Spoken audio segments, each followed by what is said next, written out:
Hello friends, welcome to AffairsCloud Learn to Lead. This is Ashu and today we will discuss very important current affairs of 14th of September 2021. You can see two best images of the day, but today we will discuss very important and the most important current affairs. So watch this video till last. But I am requesting you all the students that you can download our application from description box link, and the name of the application is CareersCloud. After that, you can log in with your email ID, then click on this crack current affairs section to subscribe our current affairs for 1 year as well as for 2 years. Both the subscription prices are very much low, but we are covering 90 to 95% of the current affairs which can come in every type of exam. This is the genuinity, this is the hard work of AffairsCloud team. But how we are covering this current affair? We are providing you daily section. In the daily section, you will receive three things. One is the detailed current affair, question and answer format, and third is the quiz section which you can attempt on our application on daily basis. Next is the weekly section. Again, you will receive three things. One is the detail, second is the question and answer format, and third is the quiz section which you can attempt on our application on weekly basis. Next and the most important section is the monthly. We are providing four type of PDFs. One is the detailed current affair, question and answer format of PDF, best 100 current affair that is also provided in the form of question and answer, and the pocket PDF. It means the 2-liner and the 3-liners current affair will be provided to you so that you can revise the current affair very quickly before your exam. But to enhance your performance, we are also providing topic wise current affair, and we are covering 20 most important topics which are very important for every type of exam. It means if you want to cover all news related to one topic just from single PDF, then you can use this topic wise PDF. If you are a banking student, we are providing three things. One is the detail, second is the question and answer format of current affairs only related to banking and economy, and third is the quiz section which is also only related to banking and economy, but this quiz can be attempted only on our application on the monthly basis. If you want to cover all the past current affair of 2021 from single PDF, then you can use this exam PDF to revise the current affairs. We are also providing detailed budget and economic survey, expected question and answer also provided so that you can recall that these type of questions can come from the budget and economic survey. Next, if you are a state student, it means you are appearing for your state exam, then we are also providing state current affairs, and most important thing that we are covering every state and union territory. So all these things comes under only one subscription. You have to just download our application CareersCloud from the description box link, log in with the email ID, then click on this crack current affairs section to subscribe our current affairs for 1 year as well as for 2 years. Both the subscription prices are very much low. If you see the price, you will definitely surprise. But if you are just starting your preparation, you are just starting your current affairs, then I am advising you to subscribe for 2 years because there is no much price difference between 1 year and the 2-year subscription. And you will get 10% extra discount on both the subscription if you use this code ASH10. If you have any query, you can email us or you can call us on this number. So let's start today's current affair, that is 14th of September 2021. But I am again requesting you all the students that you can like this video. You have to share this video as maximum as possible, and please subscribe this channel if you're new on this platform, and you can join our Telegram group from the description box link. Here is the first question in the most important section. Who won US Open men's single 2021? It means I am talking about the most famous title, even one of the Grand Slam of the year, which belongs to tennis. So I think all the students know that we are talking about tennis, and it is United States or the US Open men's single title 2021. And answer of this question is Novak Djokovic. No guys, Novak Djokovic was defeated by Daniel Medvedev. So answer of this question is A. So remember, this was the 141st edition of the US Open, 141st US Open Tennis Championship, which was held in United States of America, New York City. And it was also the fourth and the last Grand Slam title of the 2021, because the three was Australian Open, you can say French Open, Wimbledon, and fourth one is the United States, or you can say the US Open. So this is the fourth and the last Grand Slam title of the 2021, and it is conducted on the hard court, So you have to remember which player was defeated. Novak Djokovic was defeated, and who won this US Open? It is Daniel Medvedev. And you can remember Daniel Medvedev belongs to which country? Russia. And you can also remember the similar question, but not in the men's category. We are talking about women's single. So this is most important. Why? Because this is the youngest player who won this, you can say, women's single title in 2021 US Open tournament. And this is very famous, Emma Raducanu. So answer of this question is D. And Emma Raducanu belongs to Britain. Again, very important, the country can be asked by examiner. She belongs to Britain. And she defeated Leila Fernandez. So answer of this question is D, but examiner can ask about the defeating champion, and it is Leila Fernandez. So 18-year-old Emma Raducanu from Britain defeated Canada Leila Fernandez to win the women's single title in 2021 US Opens tournament, and she became the youngest female. This is most important thing. Youngest female to win a Grand Slam title since Maria Sharapova in 2004. Maria Sharapova became the youngest player in 2004 to win this Grand Slam title, and that Grand Slam title was Wimbledon victory. So you can also remember. So now the youngest player, she is just 18 years old, and she is Emma Raducanu. So remember these things, these are very, very important. And remember about US Open also. US Open played on hard court. And you can also remember this thing. Daniil Medvedev became the third Russian to win a Grand Slam title, and Emma Raducanu, youngest female since Maria Sharapova to win a Grand Slam. And Maria Sharapova won in 2004 Wimbledon Championship. So this is very important. You can also recall Wimbledon Championship. It was won by Novak Djokovic. French Open, Novak Djokovic again. And also you can remember Australian Open 2021, that was also won by Novak Djokovic. It means all other three Grand Slams won by Novak Djokovic. But you have to remember Wimbledon Championship won by the Ashleigh Barty, and French Open won by the Barbara, and Australian Open won by Naomi Osaka. All the girls basically are different. So you have to remember, but the men's are only two, Novak Djokovic or the Daniil Medvedev.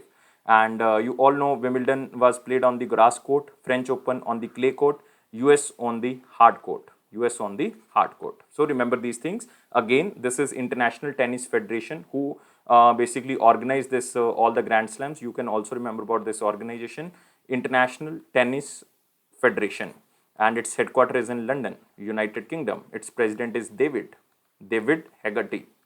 You can remember if you want, otherwise headquarters is important. Moving to next question. You can also see here the pictures. This is Daniil Medvedev and this is Emma Raducanu. Remember, Daniil belongs to Russia and Emma belongs to Britain. Moving to next question. Who has been appointed as the chairman of National Commission for Minorities? Again, very important question. You have to just remember the question as in slide. Answer of this question is Iqbal Singh Lalpura. So A is the answer. So Sardar Iqbal Singh Lalpura ji took charge as the chairman of the National Commission for Minorities in presence of the Minister of Minority Affairs. And who is the Minister of Minority Affairs? It is Mukhtar Abbas Naqvi ji.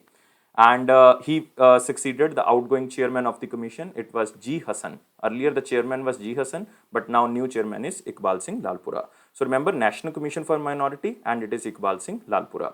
But this commission was basically established in 1978. You can remember the static data related to this commission. This was established in 1978, known as the Minorities Commission. At that time, it was not known as National Commission for Minority. It was known as Minorities Commission. So it is just to establish to safeguard the interest of minority. And with the enactment of the National Commission of Minority Act of 1992, the Minorities Commission became a statutory body. It means it is passed in the Parliament and was renamed as the National Commission for Minorities. National Commission for Minorities in 1993. So earlier it was known as only Minorities Commission. National Commission for Minorities became in 1993. So initially five religious communities named as Muslim, Christians, Sikh, Buddhist, and Zoroastrians. So these five religious communities were notified as the minorities communities by the Union government. But in 2014, Jain was also included. So now 6 communities comes under the minorities communities on the religion basis, you can say. And this commission consists of 1 chairman, 1 vice chairman, and 5 members. And these 5 members are nominated by central government from amongst person of eminence, ability, or the integrity. So it means this is a 7-member body. 1 is chairman, 2 is second is vice chairman, and 5 are members. So you can just remember this body. And other 3 appointments are very important, like Rekha Sharma. She was reappointed as the chairman of National Commission for Women. You have to remember. Rakesh Asthana, he was recently appointed as the Commissioner of Delhi Police. And Justice A.K. Sharma, very important appointment because he was recently appointed as chairman of National Human Rights Commission. So you can also see here Sardar Iqbal Singh Lalpura took charge as the chairman of National Commission for Minorities. Very important question. Moving to next question. Which state became the first Indian state to launch drones to send medicine? Again, we are talking about first Indian state who started the delivery of medicines through drones, and this state is Telangana. So answer of this question is B. And our Union Minister of Aviation is Jyotiraditya Scindia. You can remember Jyotiraditya Scindia, and he launched this medicine from the sky. It is also known as MFTS, medicine from the sky, in Telangana, to send medicines to the primary healthcare center using drones. So you can see here, medicines from the sky project launched to send medicine to the primary healthcare centers using drone. It is not the home delivery for the customers. It is for only the primary healthcare centers, not for the people. So you can also remember, through this project, life-saving drugs like vaccines, blood could easily be transported to places in need in the remote areas or the rural areas by beating traffic and other hurdles. And the medicine from the sky project would be ramped up in the 6 other states. So there is a project, so it can be launched in the 6 other states in the next 6 to 12 months. So within 1 year, it can be launched in the 6 other states, but it was started from the Telangana. You can also remember the governor is Tamilizai Soundararajan. She is also the governor of Puducherry, additional charge given after the Kiran Bedi, and chief minister is K. Chandrasekhar Rao. Moving to next question. So we are moving to the very important question section. You have to like this video, share this video as maximum as possible, and please subscribe this channel if you're new on this platform, and join our Telegram group from the description box link. Here is the question. India hosted first ever 2+2 ministerial dialogue with which country recently? Most important question, because 2+2 ministerial dialogue India conducted with United States of America, with you can say Russia, with Japan, but now it is the first time that India conducted 2+2 ministerial dialogue with Australia. So answer of this question is D. And 2+2 stands for, one is Defense Ministry, second is External Affairs Ministry. It means from Indian side, Rajnath Singh ji and Subramaniam Jaishankar represented this 2+2 ministerial dialogue with Australia. So from the Indian side, it was attended by Union Minister Subramaniam Jaishankar, and who is currently the Union Minister of External Affairs, and Rajnath Singh ji, who is currently the Minister of Defense. So you can see here both ministers. So remember, what is the meaning of this 2+2? And you can also remember the discussions and the mutual consents were made on the issues including economic security, cyber, climate, critical technology, supply chains, and the Afghanistan crisis. In simple word, you can say that these type of the meetings will strengthen the relationship between India and Australia, and they will meet at least once in 2 years. So this is decided under this meeting. They will meet at least once in 2 years to maintain the momentum, and the next 2+2 ministerial dialogue between India and Australia will be held in 2023, because now 2021 and after 2 years it means 2023. And India has such a framework for 2+2 talks with a very few nations like United States, Russia, and the Japan. Now it is Australia. So it means you can say these are also a quad countries: USA, Russia, Japan, and India. So moving to next question. Bhupender Patel was appointed as the Dash Chief Minister of Gujarat because recently Vijay Rupani ji resigned. So now Bhupender Patel, new Chief Minister of Gujarat, appointed, and he became the 17th Chief Minister of Gujarat. So you have to just remember few points only. Bhupender Patel was appointed as the 17th Chief Minister of the Gujarat by Governor Acharya Devrat, because it is a duty of the governor to appoint the Chief Minister in the state, and he succeeded Vijay Rupani after his resignation, and he is 59 years old, and he was born in Ahmedabad, Gujarat, and he is currently the member of Legislative Assembly from Gatlodia constituency. He won 2017 Gujarat election by record margin of 1,17,000 votes. But you have to remember the number 17th Chief Minister, who resigned, Vijay Rupani. Governor is Acharya Devrat, and he is currently the MLA of Gatlodia constituency. Constituency is very important. It can be asked in any type of Gujarat exam. So remember this. And you can also remember Gujarat Chief Minister, national parks you can remember. Very important. Vansada National Park is there. Marine National Park, very important. There is Blackbuck National Park and Gir National Park. These 4 are very, very important. You can also see here the picture of Bhupender Patel, sworn as 17th Chief Minister of Gujarat. Next is, who won 2021 Italian Grand Prix? And this is a new question, and you have to remember, because the traditional answers are not there. Like Max Verstappen is not the answer, Lewis Hamilton is not the answer, Valtteri Bottas is not the answer. Answer is Daniel Ricciardo. So you have to remember, answer of this question is A. and he belongs to which country? He belongs to Australia. Australia. So McLaren's Daniels Ricciardo, Australia's, won the 2021 Italian Grand Prix, making the first victory since 2018 of this player. So world number one racer Lewis Hamilton of Mercedes collided with his close rival Max Verstappen. So this is a clash. So world number one racer Lewis Hamilton of Mercedes collided with this close rival Max Verstappen of Red Bull racing on the 26th lap while attempting an overtake in the Formula One race. But after that, Max Verstappen was found guilty for the collision and handed a three-place grid penalty for the next F1 race, which was held in Russia on the 26th of September. So next race is due on 26th of September in Russia. So that's why the winner is not Lewis Hamilton or the Max Verstappen. You are seeing a new name here, Daniel Ricciardo. And you have to remember, because it is a unique name, and maximum races are won by Max Verstappen or the Lewis Hamilton. There are very few races which won by other players. So you have to remember this name, Daniel Ricciardo. And he belongs to which country? He belongs to Australia. And all the Formula One races are organized by Federation International the Automobile, or you can say FIA. Its headquarters is in Paris, France. And president is Jean Todt. Moving to next question, you can also see here the Daniel Ricciardo wins Italian Grand Prix as the Verstappen and Hamilton crash. We already discussed this.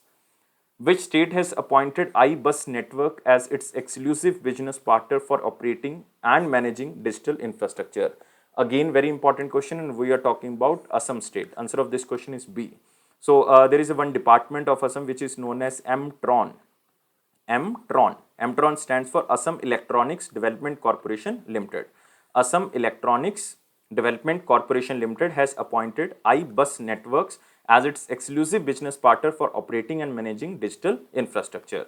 And you can also see here Assam Electronics Development Corporation partner with iBus. And this has appointed iBus Network for managing and operating the digital infrastructure. And with this partnership, they will provide better connectivity solutions such as, you can say, information and technology parks, hospitals, better connectivity to the hospitals, special economic zone connectivity, and other commercial infrastructure. So this partnership will provide access to the better internet services in the state, and all the scheme benefits can be implemented better by the state government. And you can also remember, headquarter of this iBus network is in Bengaluru. Otherwise, it is not important. Assam is important. Assam Chief Minister is Himant Biswa Sharma. And governor is Jagdish Mukhi. But you can remember, Jagdish Mukhi is also now the governor of Nagaland, because R.N. Ravi, who was earlier the governor of Nagaland, now become the permanent governor of Tamil Nadu. So one post was vacant, so the additional charge given to Jagdish Mukhi. And there are very important national parks. You can just remember the 7th national park is Dahing Patkai National Park. This was recently declared, Dahing Patkai National Park. Moving to next question, what is the theme of World First Aid Day 2021? World First Aid Day. It is observed across the globe on the second Saturday of September. So second Saturday of September falls in this year on the you can say 11th of September. So that's why in 2021 it was celebrated on 11th of September. But you have to remember, this is celebrated not every year on the 11th of September. This is celebrated on second Saturday of the September. Like in 2020, it was 12th September. In 2022, it will be 10th of September. So like this. And the main theme is be a hero at school and in your community. So answer of this question is B. B is the answer. So you can see here, World First Aid Day, September 11, 2021, be a hero at school and in your community. This is the theme. And this is just to promote and celebrate the importance of first aid in preventing injuries and saving lives in the critical situation. And World First Day is celebrated by a very important organization which is known as International Federation of Red Cross and Red Crescent Society, or it is also known as IFRC. And World First Aid Day 2020 was observed on 12th of September. In 2022, it will be celebrated on 10th of September. So you don't have to remember the date. You have to just remember it is celebrated on second Saturday of September. And you can also remember about this organization, International Federation of Red Cross and Red Crescent Society. And it was founded after World War I in 1919. And its headquarters is in Geneva, Switzerland. but you can also remember the other days. Like this theme you can see here, transforming food system. Transforming food system is the theme of International Youth Day. International Youth Day. And this day is celebrated every year on 12th of August 2021. 12th of August 2021. And don't confuse it with National Youth Day. National Youth Day is every year celebrated on 12th of January. 12th of January to mark the anniversary of the birth anniversary of Swami Vivekanand. So it is International Youth Day. 12th of August 2021, and the theme was transforming food system.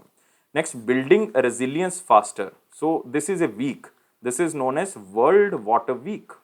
World Water Week. So this is the theme.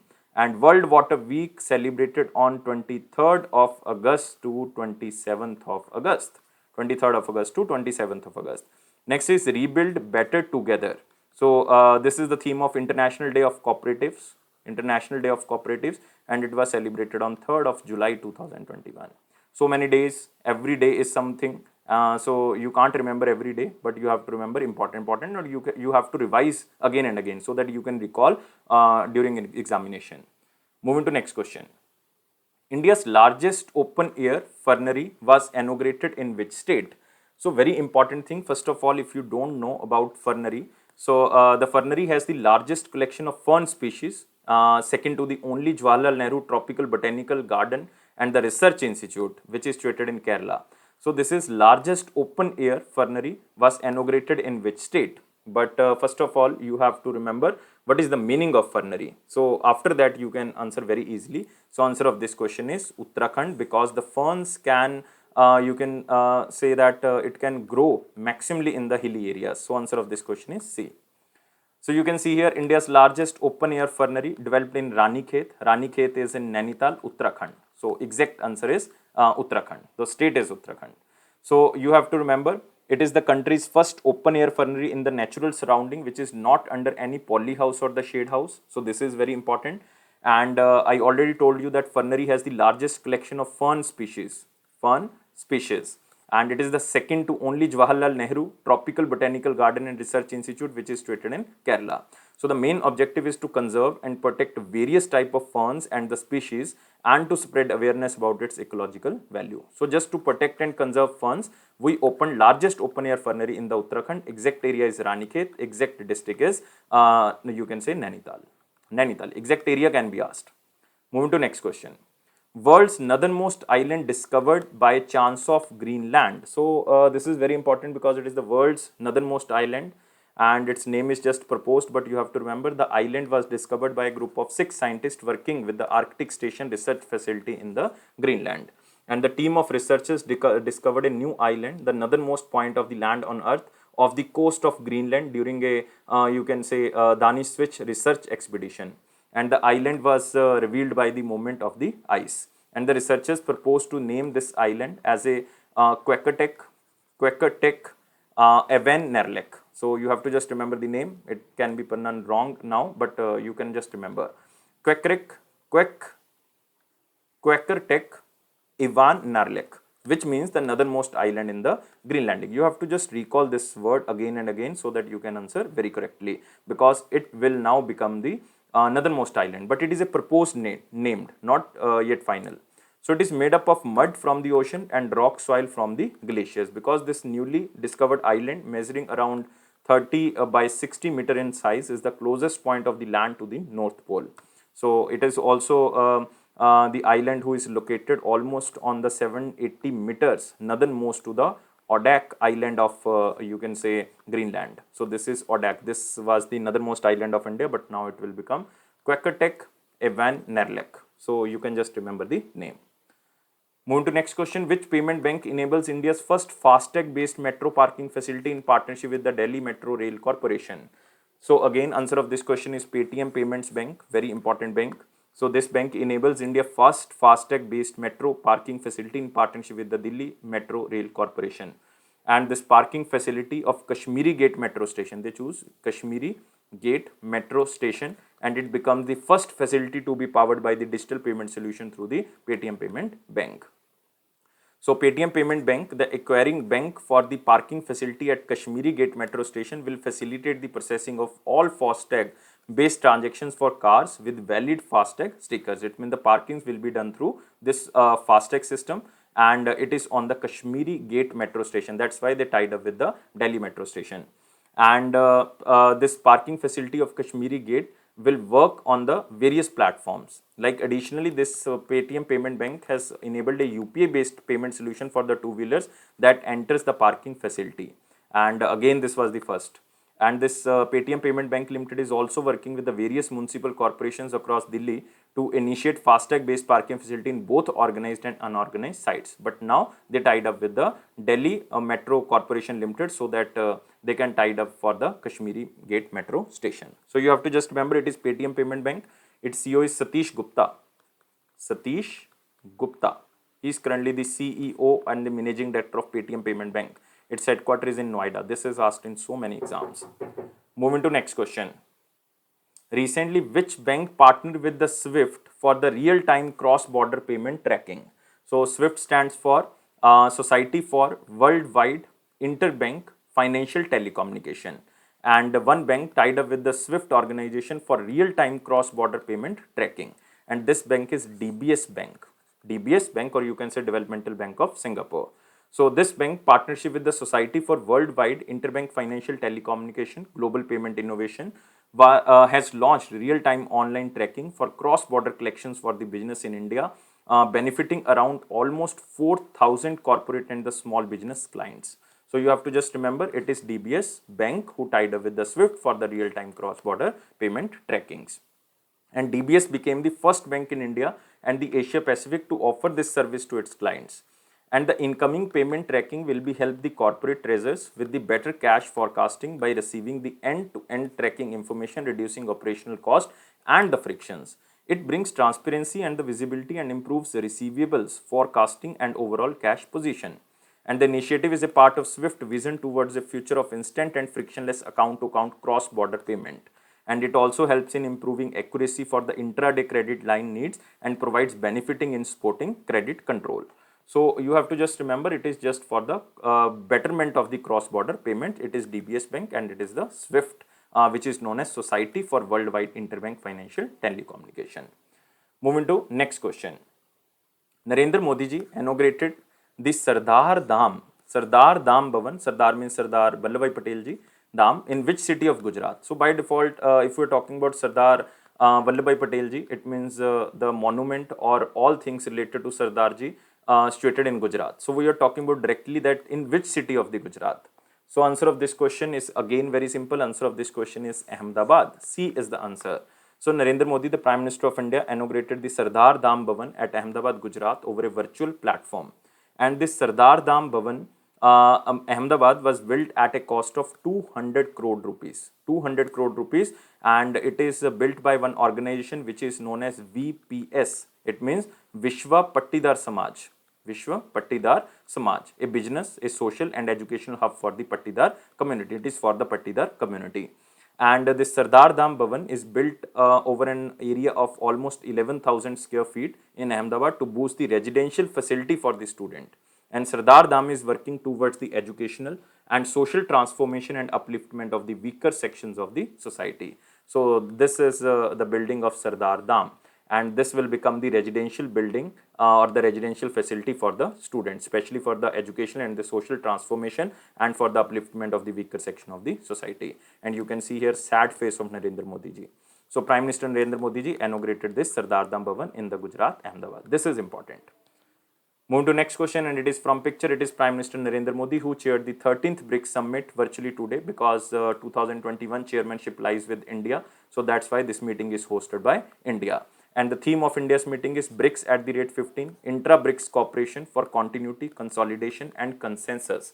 So you have to remember, you can also see here Xi Jinping, who is currently the president of China, and you can also see here very important person Vladimir Lenin. He is currently the head of Russia, and you can also see here Cyril Ramaphosa, who is currently the head of South Africa, and Achi Datolim, and he is currently the president of, or you can say head of one country which is member of BRICS. It is basically Brazil.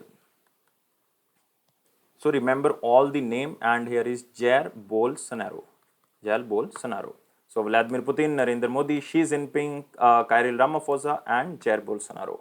So all the heads of the country, different countries, Brazil, Russia, India, China, and South Africa attended this meeting. That's why this meeting is the most modern. And from India, it is represented by Prime Minister Narendra Modi. You have to remember the theme BRICS at the rate 15, because we are celebrating the 15th anniversary of BRICS, because BRICS was established in 2006.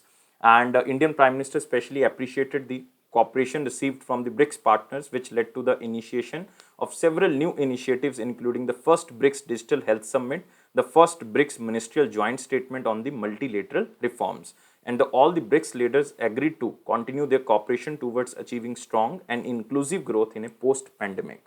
So you have to just remember 2 or 3 things: 2021 chairmanship, and it is the 13th BRICS. You have to remember the number here. And what is the theme? Theme is the most important thing. Moving to next section, it is our important question section. You have to like this video, share this video, and subscribe this channel, and you can join our Telegram group from the description box link. INS Tabar conducted maritime exercise with Sudanese Navy. It means India conducted a maritime exercise with Sudan. So you have to remember Indian Navy and the Sudan Navy had conducted the bilateral maritime exercise in the Red Sea area. So remember, in the Red Sea area, it means below Mediterranean Sea, it is a Red Sea. So INS Tabar participated in this exercise. So there is a 4-month deployment of INS Tabar from, you can say, Mediterranean Sea, Red Sea, passing from France, Britain, and then goes to Russia. So INS Tabar conducted so many exercises. So you have to just remember that this is the maiden exercise, or the first exercise, maritime exercise between India and the Sudan. So the exercise consists of multiple activities covering a wide range of the naval operation. So it is not so much important, but you have to remember just INS Tabar.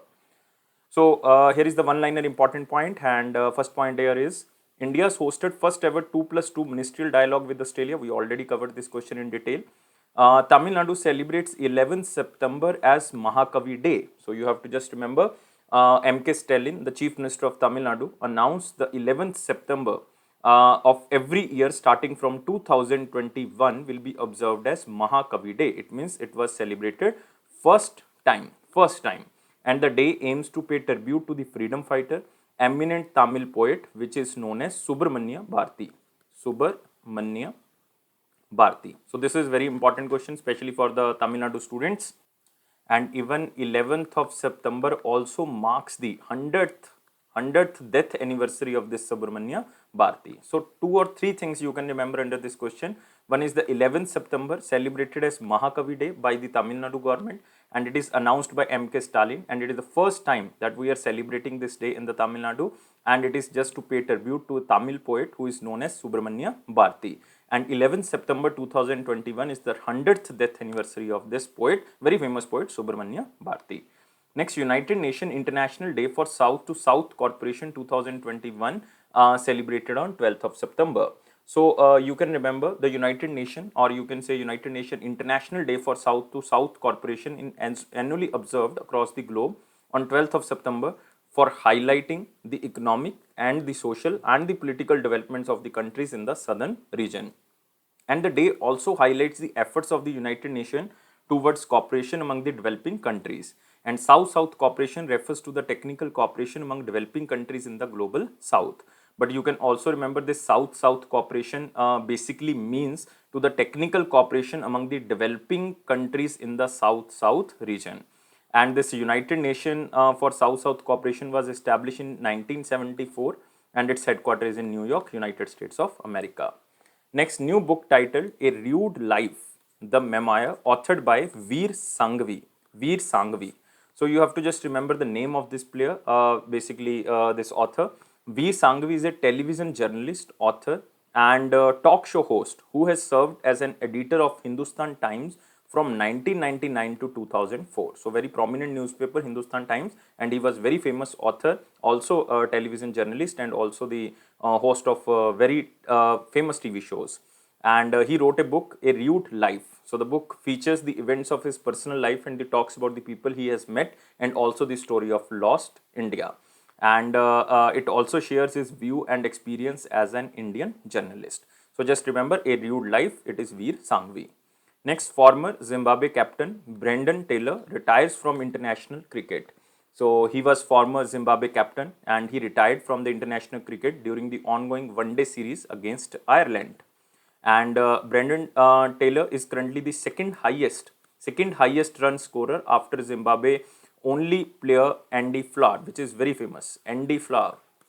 And remember about ICC, chairman is Greg Barclay and headquarters is in Dubai, United Arab Emirates. Over half of farm households still under debt. It is National Statistical Office report.